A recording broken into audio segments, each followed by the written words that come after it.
কথা বলেন না কেন? দুনিয়া কারে থাকতে দিছে বেটা? সাদ্দাত কই?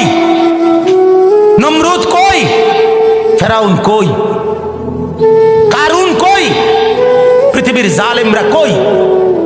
সম্পদের লুভিরা কই? দুনিয়াদাররা কই? বলো মিয়া, বলো কই? কেউ টিকছে দুনিয়া? কেউ টিকছে? আমরা কিতাবে পড়ছি ভারতের দিল্লির এক বাদশা ছিল শের শাহ। শের শাহ 40 বছর একটানা যুদ্ধ করছে এই রাজত্বের জন্য, দিল্লির রাজত্বের জন্য। ওনার বয়স যখন 65, তখন উনি দিল্লির বাদশাহী পুরা পাইছে। সেদিন পাওয়ার পরে একদিন আফসুস করে বলতেছে, হায় দুনিয়া, তুই আমারে যখন ধরা দিলি তখন আমার কবরে যাওয়ার সময় হয়ে গেল। মানে আজ 40 বছর মেহনত কইরা দুনিয়া যখন বাদশাহী নিলাম, তখন আমার কি শুরু হয়ে গেল? কবরে যাওয়ার টাইম। দুর্বল হয়ে গেলাম তখন। দুনিয়া মনি, দুনিয়া বড় ধোকা দেয়। সব গুছাইয়া দুনিয়ারে সাজাইবার পরেও, সব ক্লিয়ার হবার পরেও, বাড়ি দাড়ি বিল্ডিং টিল্ডিং এর কাম সব গুছাইয়া সারলে আমার বড় ভাইয়ের বিবি, আমার বড় ভাই আলহাজ হযরত মাওলানা মাহবুবুর রহমান আশরাফি, তার বিবি আমার বড় ভাবি, মায়ের মতো যিনি আমগরে আদর করছিলেন, নতুন বিল্ডিং করছে, অনেক কষ্ট করে কোন রকমের রুমডি ঠিকঠাক করে উঠছে। এরপরে আপনার বুধবার দিন নতুন ঘরের বাজার করছে, চাল ডাল তেল সব কিনা, চালগুলো সব ড্রামের মধ্যে ভরছে, তরকারি ফ্রিজে কুইটা রাখছে। বৃহস্পতিবার দিন স্ট্রোক করছে, শুক্রবার দিন জুমার নামাজের সময় কবরে চলে গেছে।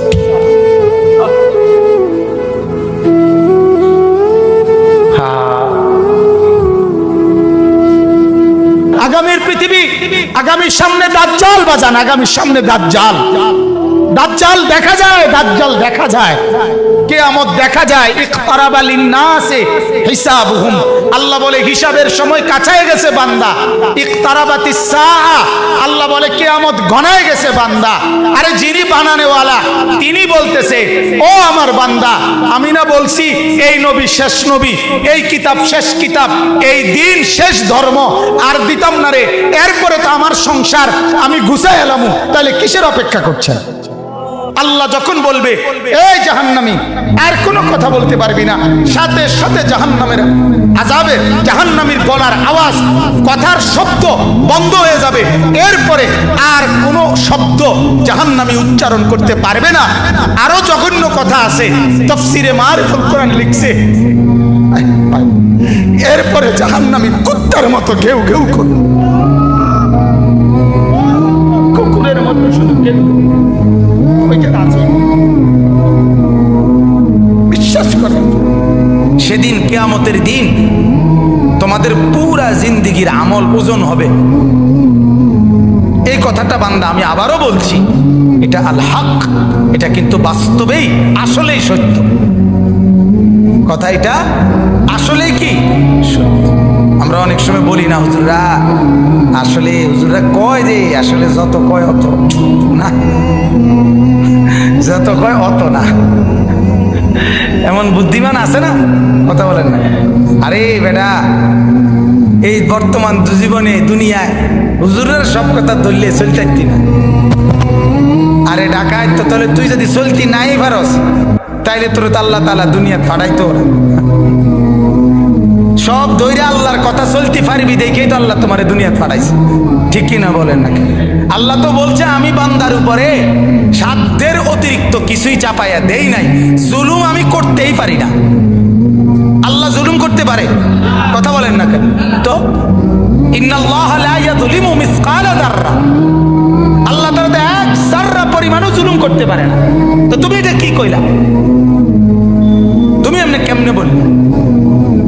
এই কারণে আল্লাহ তাআলা যেন এটা আবারও বলছে মায়া করে, আল্লাহ মহব্বত করে বলছে, বান্দা শোন, কথাটা ফালাই দিস না, কথাটারে উড়াইয়া দিও না। আরে রাহেন কি এর হিসাব কিতাব, এত কিছু ধরলে চলন যাইতো না। আহ, এত কিছু না ধইরা তুমি যে এই চলাটা চলো রে, পুরা দৈর্য তো মানুষ এই চলাটাই চলো। কথা বোঝেন নাই? আল্লাহকে পুরা বাদ দিয়া, নামাজ রোজা বাদ দিয়া যা কামাই করো শেষ পর্যন্ত ভাত যে দূর খাও, যে বেড়া আল্লাহকে রাজি করে সেজদা করে ভাত খায় ওই বেড়াও এর দূরে খায়, মানে পেট বরণ পর্যন্ত। কথা বোঝেন নাই আপনি? পেট বরণ পর্যন্ত খানা খায়। আর পেট ভরা এটা এমন একটা সুন্দর সিস্টেম আল্লাহ তাআলা বানাইছে, এটা ডাল দিয়ে খানা শুরু করলো কিছুক্ষণের মধ্যে পেটে জানায়া দেয় আল্লাহ একদম না ভরে গেছে। গোস্ত দিয়ে খাইতে বইলো বেটা কিছুক্ষণ পরেই জানায়া দেয় দোস্ত আর লাগবে না, হাত দিয়ে লাও। বাহ! আবু তালেবকে কি পরিমাণ চেষ্টা করছে বলেন, শেষ মুহূর্ত পর্যন্ত চোখের পানি ফেলে বলছে চাচা, চাচা কালেমা পড়েন চাচা। 38 বছর, 12 বছর থেকে নবীজির বয়স যখন 50 তখন আবু তালেব ইন্তেকাল করছে। 12 বছর বয়সে আব্দুল মুত্তালিব নবীজির দাদা নবীজিকে আবু তালেবের হাতে তুলে দিয়েছে, বলছে আমার এই নাতি মুহাম্মদ, তার বাবা নাই, তোমার হাতে তুলে দিয়ে গেলাম, তুমি মৃত্যু পর্যন্ত তারে আশ্রয় দিও, পাহারা দিও, তার অভিভাবক হিসাবে থাইকো। বাপে মানে দাদা, নবীজির দাদা বলে গেছিল। সেই 12 বছর বয়স থেকে 38 বছর একটানা মানে 50, নবীজির বয়স যখন 50 তখন আবু তালেব ইন্তেকাল করছে। 38টা বছর একটানা যে নবীজির পাশে ছিল, আল্লাহ নবী সাল্লাল্লাহু আলাইহি সাল্লামের কি পরিমাণ খেদমত করছে, এই লোক সেবা করছে, আশ্রয় দিছে, অভিভাবক হিসাবে পাহারাদারি দিছে, নজরদারি রাখছে। মক্কার কুরাইশরা চূড়ান্ত ভাবে রাসূলুল্লাহ সাল্লাল্লাহু আলাইহি সাল্লামকে চূড়ান্ত ভাবে কোনোদিন হত্যা করার সিদ্ধান্ত আবু তালেব থাকাকালীন নিতে পারে নাই। শুধু আবু তালেবের প্রভাব প্রতিপত্তির কারণে, আবু তালেব বড় নেতা ছিল এই কারণে, কিন্তু রাসূলুল্লাহ সাল্লাল্লাহু আলাইহি সাল্লাম সেই চাচার বিনিময়ে এই পরিমাণ চেষ্টা করছে যে চাচা আজ এতটা বছর আপনি আমার পাশে, আপনি কালেমাটা পড়েন চাচা। আবু তালেব বলছে না ভাতিজা, বংশের মুখে চুনকালি মাখতে পারুন না, বংশের কাছে বেইজ্জতি হব, সমাজের কাছে ঘৃণিত হয়ে যাব, আমার নেতৃত্ব থাকবে না, মৃত্যুর পরেও আমি স্মরণীয় নেতা হতে চাই, মৃত্যুর পরে অর্থাৎ কুরাইশের নেতাই থাকতে চাই। নাউজুবিল্লাহ। আল্লাহ নবী সাল্লাল্লাহু আলাইহি সাল্লাম তখন বলছে চাচা এক কাজ করেন, তাইলে কানে কানে বলেন, কানে কানে কালেমাটা কানে কানে শুনান। আমি কসম করছি আমি হায়াত থাকাকালীন জগতের কাউরে কোনোদিন বলবো না আপনি যে ঈমান আনছেন, শুধু হাসরের মাঠে আমার আল্লাহর সামনে সাক্ষী দেব আমার চাচা ঈমানদার ছিলেন। এতদূর সুযোগ দেন, এতদূর সুযোগ। আবু তালেব বলছে না ভাতিজা, জানাজানি হয়ে যাবে, গোপনে বললেও জানাজানি হয়ে যাবে, বলবো না। সর্বশেষ আল্লাহ নবী সাল্লাল্লাহু আলাইহি সাল্লাম অঝরে চোখের পানি ছেড়ে দিছে, কাঁদতে কাঁদতে বলছেন চাচা আপনি যদি ঈমান হারা হয়ে কবরে যান, আপনার কবরে আযাব হবে, আপনার জাহান্নামে আযাব হবে, আর আমি ভাতিজা মুহাম্মদ সেটা কেমনে সহ্য করুম চাচা? আপনি আগুনে জ্বলবেন, আমি এটা মেনে নেব কেমনে, মনটারে বুঝাই কেমনে চাচা? এই জন্য না এত বেশি আহাজারি করতেছি চাচা, আপনি পড়েন না কালেমা। আবু তালেব তখন বলছে আন্নারু খায়রুম মিনাল আর। নাউজুবিল্লাহ। আবু তালেব বলছে মুহাম্মদ, সমাজের কাছে বেইজ্জতি হওয়া এটার চাইতে আগুনে জ্বলা এটা ভালো। আন্নারু খায়রুম মিনাল আর। সমাজের কাছে আর মানে লজ্জিত, লজ্জিত হওয়ার চাইতে জাহান্নামের আগুনে জ্বলবো এটা ভালো। আবু তালেব বলল মুহাম্মদ জাহান্নামের আগুনে প্রয়োজনে জ্বলবো, কিন্তু বেজ্জতি হইতে দিতাম না। কার কাছে? সমাজের কাছে। কার কাছে বলেন না? আল্লাহ নবী সাল্লাল্লাহু আলাইহি সাল্লাম হাদিসের মধ্যে আছে এরপরে আবু তালেব ইন্তেকাল করছে, মারা গেছে। মারা যাওয়ার পরেও নবী এবার বলতেছে চাচা এবার আমি আল্লাহর কাছে আপনার জন্য ইস্তেগফার করব। যতক্ষণ আমার আল্লাহ আমারে নিষেধ না করে ততক্ষণ আমি আপনার জন্য। এবার যেহেতু আর আপনারে বুঝাইতে পারলাম না, এবার আল্লাহকে বলি, আল্লাহকে বলতে থাকি। এবার আল্লাহর নবী চাচার জন্য মাফ চাইতে শুরু করছে। ঠিক তখন ওই নূহ আলাইহিস সালামের মতো আল্লাহ তাআলা আমাদের নবীকেও নিষেধ করছে, মা কানা লিন-নাবিয়্যি ওয়াল্লাযীনা আমানু আন ইস্তাগফিরু লিল মুশরিকিন ওয়ালাউ কানু উলি কুরবা বা'দা ইয তাবায়্যানা লাহুম আন্নাহুম মিন আসহাবিল জাহিম। আল্লাহ বলেন, নবী আপনার জন্য উচিত হবে না, কোন ঈমানদারের জন্য উচিত হবে না, তার সবচেয়ে নিকটতম জন যদি কুফরি অবস্থায়, মুশরিক অবস্থায় মৃত্যুবরণ করে, তার জন্য আমার কাছে মাফ চাওয়া এটা আপনি এবং আপনার ঈমানদার অনুসারী কারো জন্য জায়েজ নাই, অনুমতি নাই। এরপরে নবী থামে। আমার বলার উদ্দেশ্য হলো ফিকির, বুঝছেন? আমার কথা হলো যে দরদটা কি পরিমাণ ছিল, কথা বুঝছে? আল্লাহ থামানো পর্যন্ত উনি শুধু বলতেই থাকছে।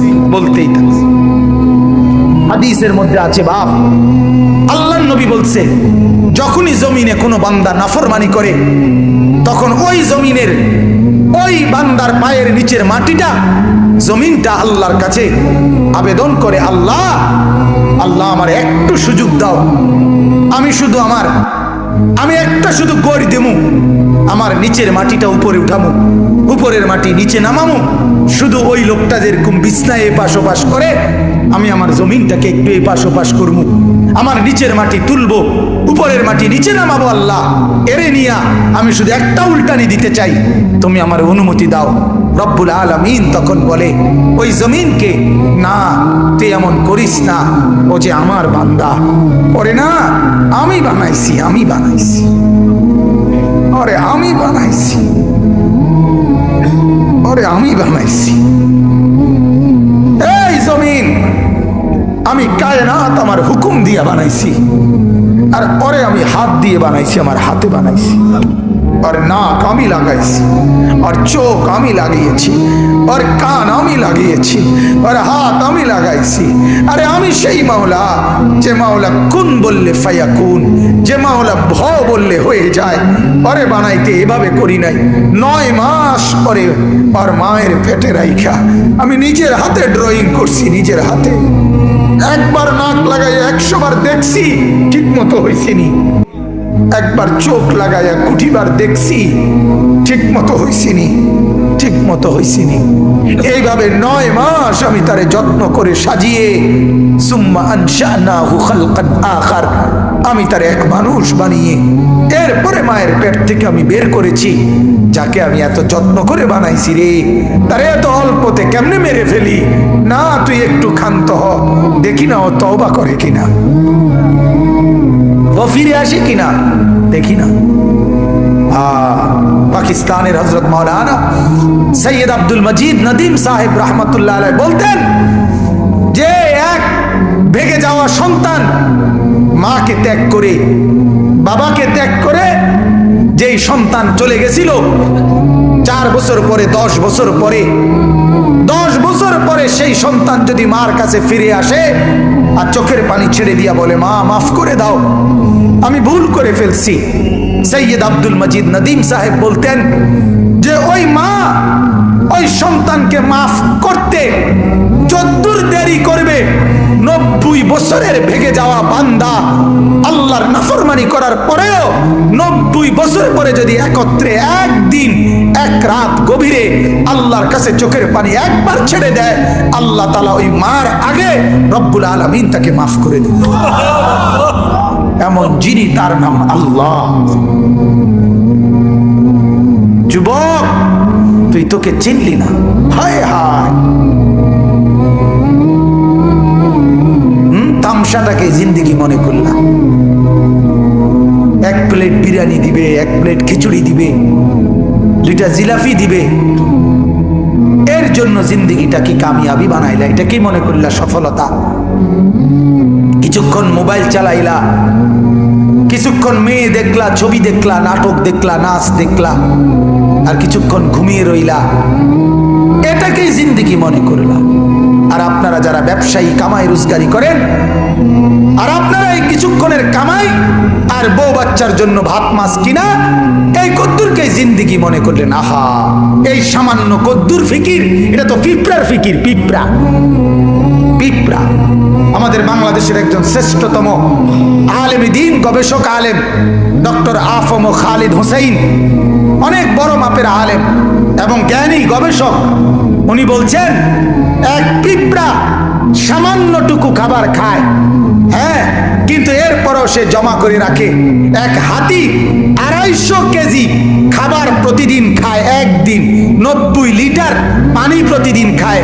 উনি বলছেন কিন্তু কোনোদিন হাতি সে পরবর্তী বেলার খাবার কান্দে কইরা তার কাছে নিয়ে আসে না। সে এরপরে প্রতিদিন মাওলার উপরে তাওয়াক্কুল করে থাকে। রব্বুল আলামিন 250 কেজি খাবার প্রতিদিন তার কাছে পৌঁছায় দেয়। হযরত বলেন এক সাগরের তিমি এক লোকমায় যেই খাবার খায়, এক লোকমা 200 শক্ত সামর্থ্য জোয়ান যুবক গোস্ত ভাত খাইয়া একবারে যা খাবে, এই সাগরের তিমি এক লোকমায় তার চাইতে বেশি খাবার খায়। সাগরে কত লক্ষ তিমি, কি পরিমাণ খাবার মালিক সরবরাহ করতেছে। তাইলে তুমি কেন এত পেরেশান হইয়া গেলা? তুমি কেন পেরেশান হয়ে গেল? ছেলেটাকেও কামে লাগাই দিলা, মেয়েটাকেও কামে লাগাই দিলা, ফুতের বউরও কামে লাগাই দিলা, নিজেও কামে লাগাই দিলা। কেউ কাউরে জিজ্ঞাসা করো না, কিরে বাবা তোমার নামাজ পড়ো না কেন? স্বামী স্ত্রীকে বলে না, স্ত্রী স্বামীকে বলে না, বাবা মা সন্তানকে বলে না, সন্তানাদি বাবা মার ফিকির করে না, কারো কোনো ফিকির আখিরাতের নাই। এতগুলো মানুষ মিল্লাই ভাত এক লোকমা। ছি ছি ছি ছি। অথচ রব্বুল আলামিন যেটা বললেন যে আমি একমাত্র মুখাপেক্ষী, আমার কাছে সবকিছু মজুদ আছে। তুই বান্দা চাইলে তুই একজন না, লাউ আন্না আউওয়ালাকুম ওয়া আখিরাকুম ওয়া ইনসাকুম ওয়া জিন্নাকুম ওয়া যুকুরাকুম ওয়া উনুসাকুম, আল্লাহ বলে তোদের প্রথম ব্যক্তি, শেষ ব্যক্তি, পৃথিবীর শুরু এবং শেষ সব লোক যদি একত্রিত হয়, পুরুষরাও, নারীরাও, ছোটরাও, বড়রাও, মানুষরাও, জিনরাও যদি একই মাঠে জমা হয়ে আমার কাছে যার যা লাগবে তা চায়, আল্লাহ বলেন লা আতাইতু কুল্লা ওয়াহিদিন মাসআলাতাহু, সবার চাওয়া আমি ওইখানে রাখকেই পূরণ করে দেব। মা নাফিদাত মিন খাজাইনি শাইউন, আমার ভান্ডার থেকে এক ফোঁটাও কমবে না। এমন যিনি তিনি আল্লাহ। তাকে ছেড়ে কোথায় দৌড়াচ্ছেন? আল্লাহকে ছেড়ে কোথায় যাচ্ছেন? আল্লাহকে ছেড়ে কোথায় গেলেন? যুবক, আল্লাহকে ছেড়ে কোথায় গেলা? নামাজ না পড়ে নর্তকী দেখে লাভ কি হয়েছে পর্যন্ত বলো না একবার। ওই মাদেরকে বলো না, মা এই পর্যন্ত বেপর্দা হয়ে যত মহিলা পুরুষকে দেখাইলা, মা কে তোমারে কয় টাকা চাঁদা দিছে এই পর্যন্ত? 2টা পয়সা তোমারে কোনোদিন দিছিনি, চাইয়া না গেল যা। কথা বোঝেন নাই? তোমারও তো দেখে গেল, কিন্তু দ্বিতীয় পয়সা তো দিল না।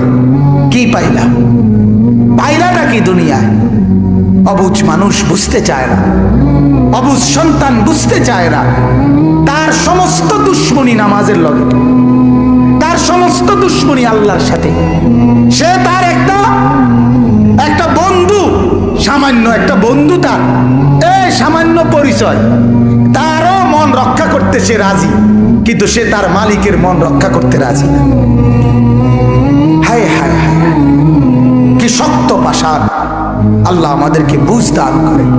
আল্লাহ আমাদেরকে, মহিউদ্দিন ভাই অগরে খাওয়াই এলাম না, ওই যে যারা শিক্ষার্থী আছে, ওই যে পিছনে যারা নিচে ওরা ডাক দিয়া বলে, ভাই তোমরা খানার লেগে যারা ঘুরতে আছো খাওয়াই এলাম না করে যান। কোন ওরা এই শিক্ষার্থী আছে, এটাই আমাদের দেশের নিয়ম।